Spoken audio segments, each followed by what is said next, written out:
Welcome to a deep dive Uh, into the world of John Duns Scotus, okay. medieval philosopher and theologian Hmm. who, believe it or not, still has something to say to us today. Right. You've sent us a bunch of material on him, Yeah. including some pretty dense stuff from the Stanford Encyclopedia of Philosophy, Yeah. so clearly you're ready to get serious. Scotus is one of those thinkers that, just keeps popping up, Yeah. even in the 21st century. Yeah. His ideas about God, reality, Right. and how we know anything at all just continue to spark debate. Yeah. I gotta admit, the nickname Subtle Doctor is kind of Okay. intimidating. Yeah. So before we get to the subtle stuff, Oh. let's start with the basics. Okay. Who was this guy? Well, he was born way back in the 13th century Okay. in Dun, Scotland, Okay. hence the Scotus part. Right. He was a Franciscan friar, Okay. which meant a life of poverty and religious devotion. Right. But he also became a superstar academic at Oxford and Paris. So not your typical monk hiding away in a monastery, Oh. but what made him stand out from all the other Right. brilliant minds back then? One of the most striking things about Scotus, I think, is his approach to understanding God. Okay. He believed that we could actually get to know God Mm-hmm. through reason alone, Really? even without relying on faith or scripture. Hold on, you're saying I could just sit here with logic and figure out God? Well, That seems like a tall order, even for a subtle doctor. he wasn't saying it was easy, Okay. but he was convinced that our Yeah. intellects were powerful enough to grasp certain truths about God. Okay. And this is where he really departs from someone like Thomas Aquinas. Right. Scotus argued that we can use the same words to describe both God and humans Okay. and actually mean the same thing. Okay. He called this the univocity of language. So if I say God is good, Yes. I mean the same kind of goodness I see in Yeah. my dog when he wags his tail? In a way, yes. Okay. But for Scotus, the difference is in the intensity, not the kind of goodness. Got it. He talks about pure perfection, Okay. things like goodness, wisdom, and power, Uh-huh. and says these qualities exist in both God and us, Okay. just infinitely more so in God. Okay. I'm picturing like a dimmer switch. Okay. My dog is a little bit good. Uh-huh. I'm maybe a bit more good. Okay. And God is just cranked all the way up to infinite good. Yeah. But how do you prove that this infinitely good being even exists? Well, Scotus had this incredibly intricate proof based on what he called the triple primacy. Okay. He argued that there must be a being that's first in three ways. Okay. First, as the efficient cause, Yeah. basically the ultimate cause of everything else. Second, as the final cause, Okay. the ultimate goal or purpose of everything. Okay. And third, as the most preeminent being, surpassing everything else in perfection. So this first being is like the ultimate MVP, the Yeah. creator, the goal, and the best of the best all rolled into one. Yep. But how do we know that those three firsts are talking about the same being? Right. Couldn't they be separate things? That's where Scotus gets subtle. Okay. He meticulously demonstrates how these three primacies must actually be describing the same being. Okay. Then he goes on to show that this being must have an intellect and a will, Okay. and crucially, that it must be infinite. So the infinite quality we were talking about earlier, Yeah. that's not just an extra bonus. It's baked into the very definition of God. Exactly. And this idea of God's infinite being is really important for Scotus. Okay. It's what sets him apart from Aquinas, who focused on God's simplicity, Okay. that pure unified essence you mentioned. Well, wait. How can something be both simple and infinite? Oh. Isn't that a contradiction? That's where Scotus gets really interesting. Okay. He argues that infinity is actually the simplest way to understand God, Okay. because it's not just an absence of limits. Right. It's a positive intrinsic quality. Okay. It's like saying God is infinity itself. Okay, my brain is starting to hurt a little, but I'm hooked. Yeah. If we can use the same words to describe God and ourselves, Yes. does that mean we share something fundamental with the divine? Now, that's a big question. Okay. And it leads us straight into Scotus's ideas about the nature of reality itself, Uh-huh. his metaphysics, Okay. ready to explore what makes up the fabric of existence. Lead the way. I'm starting to understand why they called him the subtle doctor. Yeah. This is intense stuff. But if we can grasp God through logic, Yeah. how does the rest of the world fit in? Does everything have that same logical structure? For Scotus, it absolutely does. Okay. He was steeped in Aristotelian thought, Okay. which means He saw the world in terms of substances and Oh, accidents. back up a sec. Substances and accidents. Okay. I need a refresher course here. Think of it this way. Okay. A substance is the fundamental thingness of something, Okay. and its accidents are its properties. Okay. So you're a substance, Uh-huh. and your hair color, height, Okay. and even your thoughts are accidents. Got it. Yeah. So, like, my cat Mittens is a substance, Exactly. and her fluffiness and love of tuna are her accidents. Exactly. Okay. And Scotus was really interested in how substances change. Okay. Aristotle had this idea of matter and form, Yeah. where matter is the raw potential, Okay. and form is what gives it shape and makes it the kind of thing it is. So, like, a lump of clay is matter. Yeah. And the potter's wheel and the potter's hands give it the form of a beautiful vase. Perfect example. Yeah. But Scotus took this idea Okay. and ran with it in some pretty wild directions. Okay. For instance, he believed that matter could actually exist without any form at all. Really? He called this prime matter. Wait, something can exist without any defining characteristics. It was a radical idea. That's it? Kind of boring. He also didn't think that everything was made of matter and form. Okay. This opened the door for purely spiritual beings like angels, which are all form and no matter. Okay. And get this, he believed one substance could have multiple forms. Hold on, multiple forms. Yes. So Mittens is a cat, Yes. but she's also made up of, like, smaller forms, paws, whiskers, a tail. You're getting it. This gets really interesting when we think about humans. Okay. For many philosophers, the soul was the only form of a human. Right. But Scotus pointed out that if that's true, Yeah. then a dead body wouldn't be the same body as the living one, Okay. because the soul, its form, is gone. Whoa, that's deep. So Huh. how did he solve that puzzle? He proposed that there's also a form of the body Okay. that stays with us even after death, Mm. alongside other forms for different parts of the body. So my body has its own form, and my organs have their own forms, and Ugh. it all fits together somehow. This is getting complex. It is. But I see how it connects to real-world stuff. Yes. Like what happens to us after we die. That's Scotus for you, Yeah. always connecting the abstract to the concrete. Okay. And speaking of connecting things, Yeah. how do we even know any of this is true? Right. How do our minds make sense of the world? Exactly. That's where his ideas about knowledge come in, Okay. which were just as mind-bending as his metaphysics. All right, bring on the mind bending. I'm ready for more.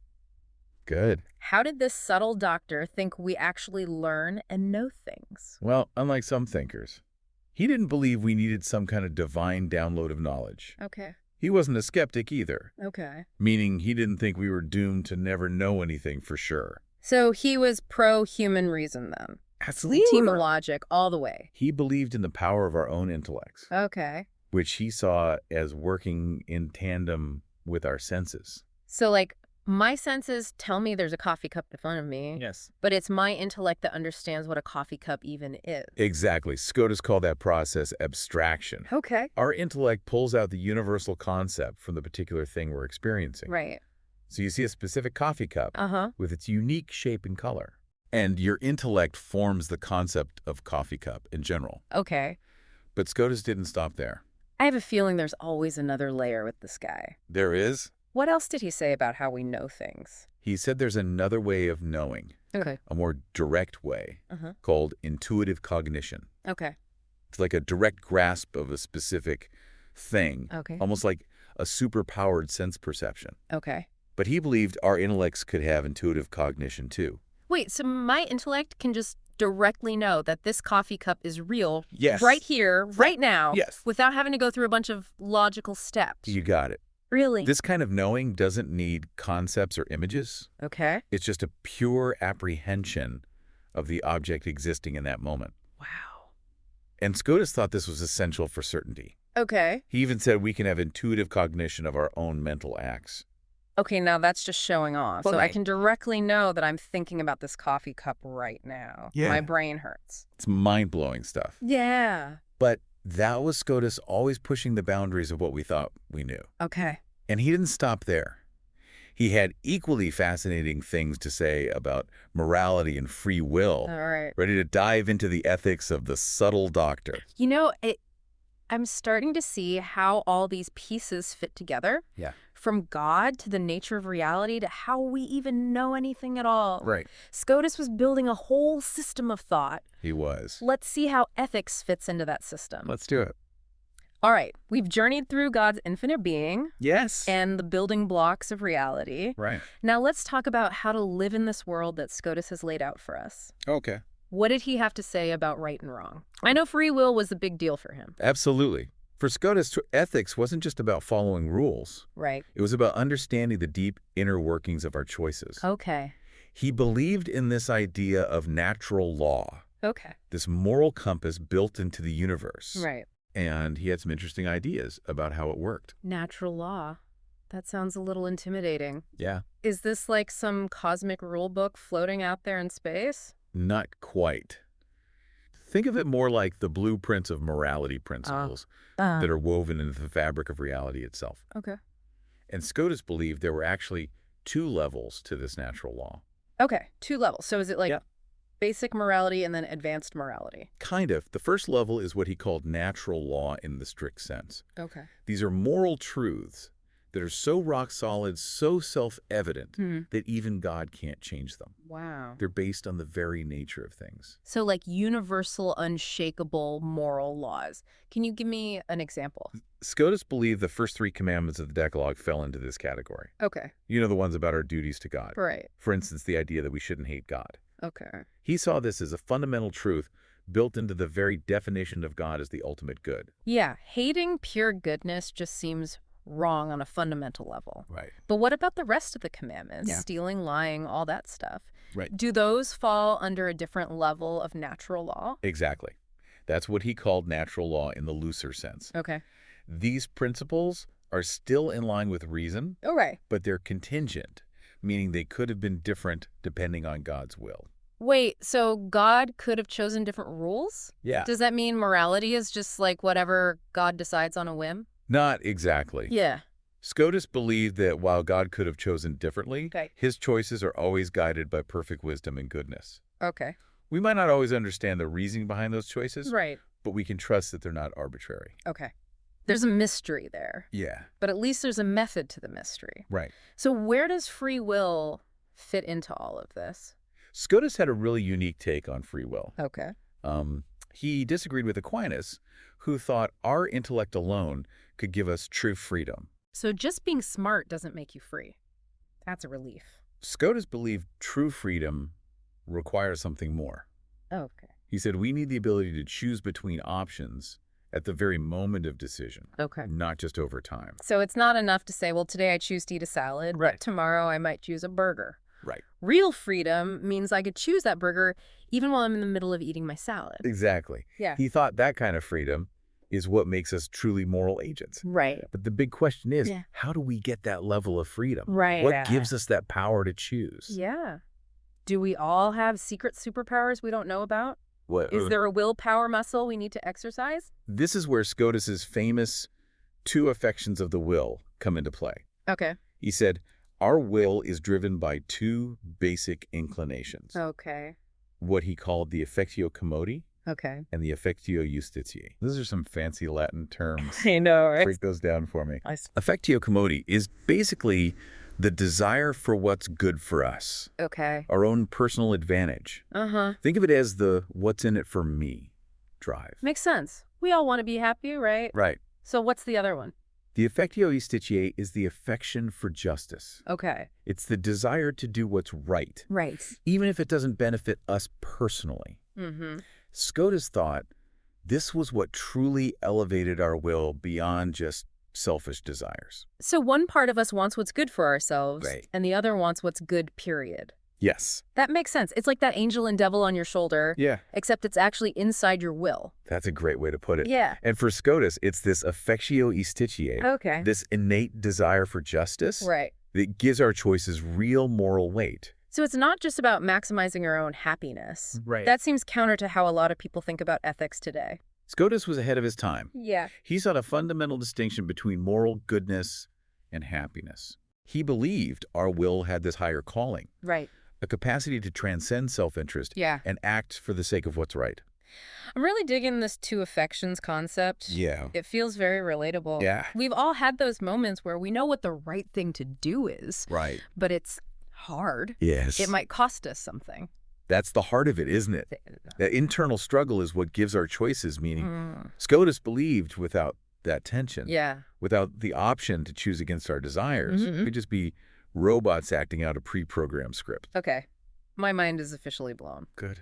So following natural law, wrestling with these two affections, Yes. it sounds like ethics for Scotus is more about intention than just following a set of rules. You're getting. He was more interested in why we do things than simply what we do. Right. And this gets to the heart of his idea of free will. Right. This has been an intense journey through Scotus's ethics. Mm-hmm. It's complex, Yeah. but it also feels strangely hopeful. Like we actually have the power to choose good, even when it's hard. That's the beauty of Scotus. He challenges us to think deeply about the nature of good and evil choice and responsibility. Right. And he doesn't give us easy answers. Speaking of challenging questions, we've still got one big piece of the puzzle to explore. Okay. Scotus's ideas about universals and individuation. Yes. I know this might sound abstract, but trust me, it's important. It is. This is where Scotus tackles the big questions of identity. Okay. What makes something what it is, Right. and what makes each of us unique. Okay. Are we just a collection of categories? Yeah. Or is there something more? Ooh, that's getting existential. All I'm ready to dive in. right. All right, so we've talked about God, Yeah. reality, knowledge, ethics. Right. What else is there? Well, there's the question of what makes you you Okay. and me. Yeah. What makes anything the unique individual that it is. Right. That's where Scotus's ideas about universals and individuation come in. Right. Okay. Universals and individuation. Those sound like some seriously big brain concepts. Can you break those down for me? Think about it this way. Okay. We use the same words to describe lots of different things. Okay. We can say, that's a cat, about a fluffy Persian, and a sleek Siamese. Right. So the question is there some real catness out there that they both share? Right. Or is it just a label we slap on anything with 4 legs and a tail?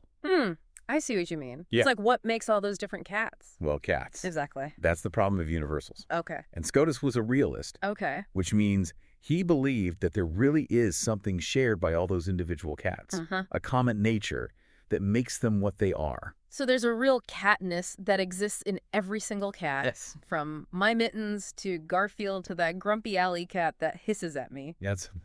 But then the next question is, Yeah. if they all share this catness, Yeah. what makes them different? Exactly. Why aren't they just copies of each other? Yeah, that's what I was wondering. Mittens is definitely one of a kind with her own personality and quirks. And that's where individuation comes in. Okay. Scotus had this fascinating concept called haec. Yeah. It's basically the principle that makes each thing unique. Okay. That thisness, that it sets it apart from everything else. Haec. That's a mouthful. I know. So Mittens and Garfield both have catness. Yes. But they also each have their own haec. Right. That makes them, well, Mittens and Garfield. Precisely, Scotus believed that this haec is what contracts the common nature, Okay. making it specific to each individual. Uh-huh. It's like each individual gets their own little slice of catness Yeah. that's uniquely theirs. Okay. So the world is full of these common natures like catness or humanness. Right. And then each individual gets a unique twist on that nature. Yes. Their own personal haec. I like it.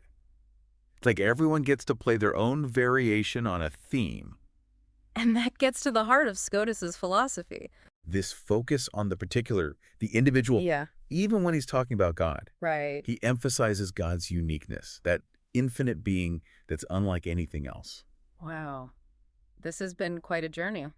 It has. We've gone from the heights of God's infinite being to the nitty-gritty of what makes each individual unique. We have. My brain is officially full. That's fully, it's a good kind of full. It is. It is. Scotus is one of those thinkers who leaves you with more questions than answers. Right. But that's what makes him so exciting to explore.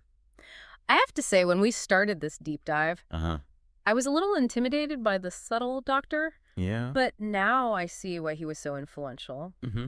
His ideas are intricate, but they're also profoundly relevant to our lives even today. Absolutely. And you know, it's funny how all of this stuff from the 13th century Yeah. still has so much to say to us in the 21st. It really does. So, dear listener, as we wrap up our exploration of John Duns Scotus, I want to leave you with one final thought to ponder. Given Scotus's emphasis on free will, how might that influence our understanding of responsibility and moral choice? Ooh. Do we have more responsibility if our will is truly free? Right? Or does it make things more complicated?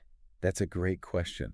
It's something Scotus himself didn't explicitly address, Right. but it's a natural extension of his thinking. Right. And there are no easy answers. Right. Maybe it's a question each of us has to grapple with on our own, Yeah. using the tools Scotus has given us. Yeah. Our reason, our intuition, and maybe even that affectio justitiae. Right. That desire for justice that he believed is within us all. Well said. So until next time, keep diving. Yes. Keep questioning. Keep exploring. And keep exploring the depths of knowledge. Farewell.